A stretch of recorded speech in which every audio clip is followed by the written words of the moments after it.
Hello' everyone, কি খবৰ? সকলোৰে নিশ্চয় ভাল আৰু মোৰো ভাল। আৰু আজি হৈছে গণেশ চতুৰ্থী আৰু সেইবাবে আহিলোঁ অকণমান গণেশ পূজা কৰিবলৈ। আৰু এইবাৰ পিছে মই ফুলগুৰিত নাই, এইবাৰ আহিছোঁ জখলাবান্ধাত। যিহেতু বাৰ ল'ৰাটোৰ জন্মদিন আছিল, সেইটো কাৰণে আমি জখলাবান্ধা আহিছিলোঁ আৰু বোলো এইবাৰ ইয়াতে গণেশ পূজা চাই যাওঁ। আৰু বাহঁতৰ ঘৰৰ ওচৰতে হয়, বেছি দূৰত নহয়, সেইটো কাৰণে আহিলোঁ। আৰু ইয়াতে দুখন মণ্ডপ আছিল।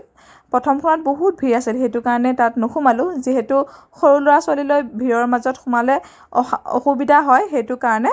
আৰু এইখন হৈছে ছেকেণ্ড, আৰু ইয়াতো মানুহ ভিৰ আছিল, তথাপিও ইমান নাছিল। আৰু এয়া আহিলোঁ, কিমান ধুনীয়াকৈ সজাইছে চাওকচোন। আৰু আহি সেৱা কৰিলোঁ, ফুট ল'লোঁ, প্ৰসাদ ল'লোঁ, আৰু যাতে ভালে ৰাখক ভগৱানে তাকে বিচাৰিলোঁ।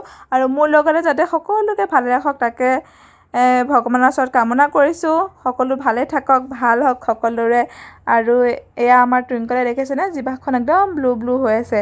আৰু ইয়াত এতিয়া ডান্সৰ প্ৰগ্ৰাম হ'ব, সেইটো কাৰণে মানুহবিলাক বহি আছে। আমি পিছে নাচালোঁ, কাৰণ ইহঁতকেইটা উৎপাত কৰি আছে আৰু ইহঁতকেইজনীৰো বোলো ভোক লাগিছে। আৰু আহি গ'লোঁ এতিয়া ম'মৰ দোকানত। এয়া ম'ম' অৰ্ডাৰ দিলোঁ আৰু ম'ম' খাবলৈ। পিছে আমি ম'ম' খাম, কিন্তু পোৱালীকেইটাই আকৌ ম'ম' নাখায়, সিহঁতে বোলে ফুচকা খায়। তাৰপিছতে ফটাফট খাই মেলি ল'লোঁ আৰু এতিয়া আহি আছোঁ ফুচকা বিচাৰি, কিন্তু কি হ'ব, ফুচকাই নাপালোঁ ক'তো দোকানত।